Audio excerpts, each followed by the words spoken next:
प्रशिक्षण एवं प्रमाणन केंद्रों के लिए पूंजीगत सहायता के साथ पारंपरिक क्लस्टरों के आधुनिकीकरण के लिए वस्त्र विस्तार एवं रोजगार योजना। 3. मौजूदा योजनाओं को एकीकृत एवं सुदृढ़ करने और बुनकरों एवं कारीगरों के लिए लक्षित सहायता सुनिश्चित करने के लिए राष्ट्रीय हथकरघा एवं हस्तशिल्प कार्यक्रम। वैश्विक रूप से प्रतिस्पर्धी और धारणीय वस्त्र परिधानों को बढ़ावा देने के लिए टैक्स इको पहल। उद्योग जगत और शैक्षणिक संस्थानों के सहयोग से वस्त्र कौशल परिवेश के आधुनिकीकरण और उन्नयन के लिए समर्थ 2.0।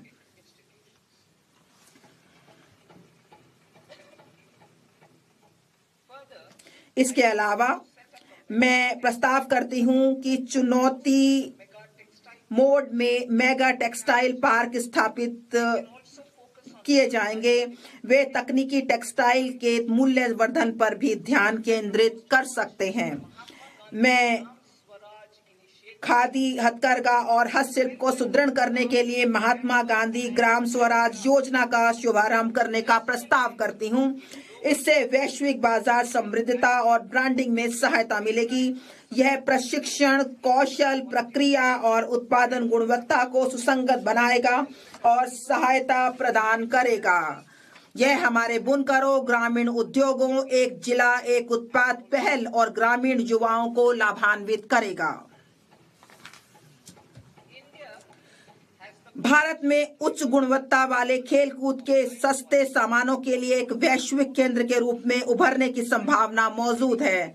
मैं उपकरण डिजाइन एवं सामग्री विज्ञान में विनिर्माण, अनुसंधान और नवाचार को बढ़ावा देने हेतु खेलकूद के सामानों के लिए एक समर्पित पहल का प्रस्ताव करती हूं।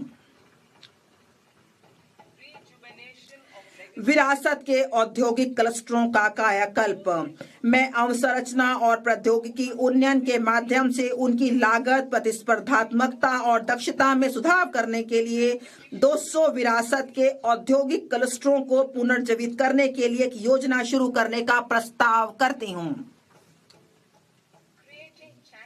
चैंपियंस एसएमई का सृजन और सूक्ष्म उद्यमों को सहायता।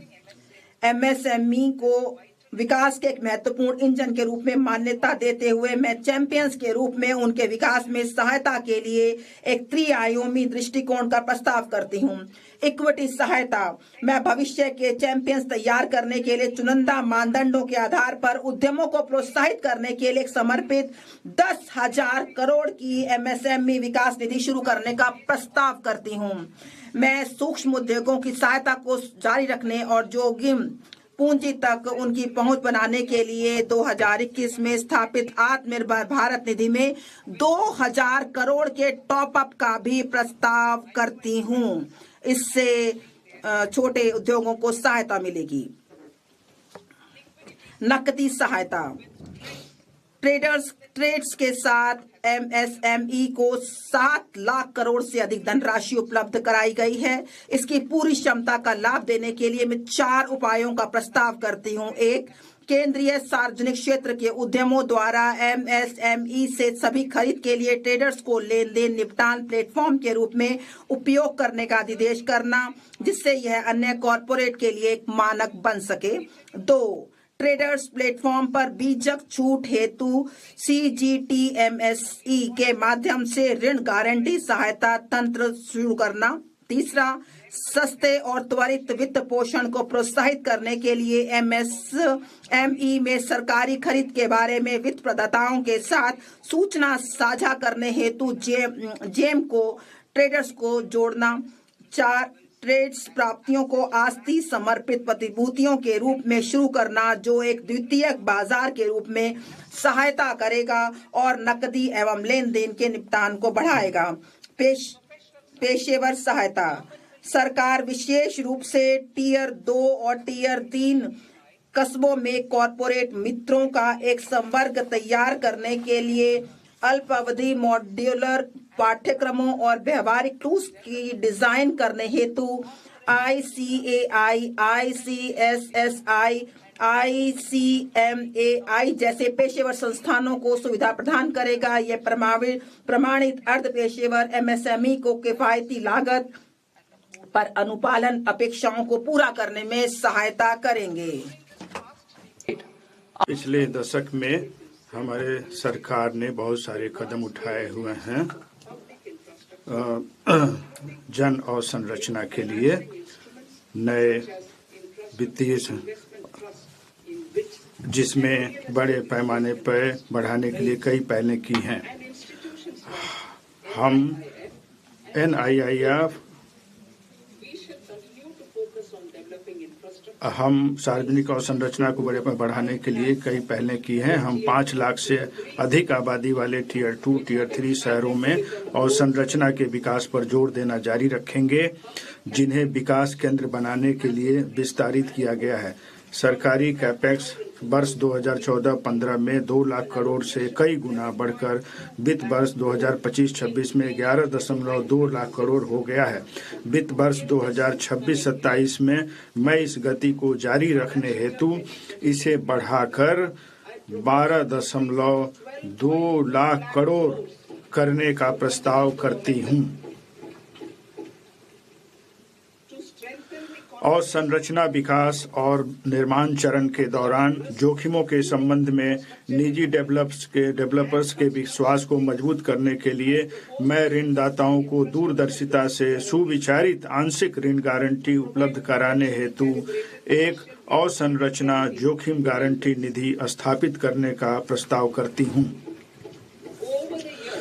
पिछले वर्षों के दौरान REITs परिसंपत्ति मुद्रीकरण के लिए एक सफल उपाय बनकर उभरे हैं। मैं समर्पित REITs की स्थापना के माध्यम से CPSE की महत्वपूर्ण रियल एस्टेट परिसंपत्तियों की रिसाइकलिंग में गति लाने का प्रस्ताव करती हूँ। कार्गो के पर्यावरण अनुकूल आवागमन को बढ़ावा देने के लिए मैं निम्नलिखित प्रस्ताव करती हूँ। पूर्व में डानकुनी से पश्चिम में सूरत को जोड़ते हुए नया समर्पित मालवाहक कॉरिडोर बनाना, तालचर और आंगुल जैसे खनिज समृद्ध क्षेत्रों तथा कलिंगा नगर जैसे औद्योगिक केंद्रों को पारादीप और धमरा पत्तनों से जोड़ने के लिए उड़ीसा में NW5 से शुरू करते हुए अगले 5 वर्षों में 20 नए राष्ट्रीय जलमार्ग NWU शुरू करना। इसके लिए अपेक्षित जनशक्ति तैयार करने के लिए क्षेत्रीय उत्कृष्ट केंद्रों के रूप में प्रशिक्षण संस्थान स्थापित किए जाएंगे। इससे प्रशिक्षण देने और कौशल प्राप्त करने के लिए जल मार्ग के पूरे भाग में युवाओं को लाभ प्राप्त होगा। इसके अलावा अंतर्देशीय जलमार्गों की जरूरतों को पूरा करने के लिए बनारस और पटना में एक जहाज मरम्मत सुविधा भी स्थापित की जाएगी। अंतर्देशीय जलमार्गों और तटीय पोत परिवहन का हिस्सा 6% से बढ़ाकर 2047 तक 12% करने के लिए रेल और सड़क परिवहन से मॉडल शिफ्ट को प्रोत्साहित करने के लिए एक तटीय कार्गो प्रोत्साहन स्कीम का शुभारंभ करना। अंतिम छोर और दूर दराज के क्षेत्रों को जोड़ने और पर्यटन को बढ़ावा देने के लिए मैं समुद्री विमानों के स्वदेशी निर्माण को प्रोत्साहन करने का प्रस्ताव करती हूँ। प्रचालनों को सहायता उपलब्ध कराने के लिए एक समुद्री विमान VGF योजना भी शुरू की जाएगी।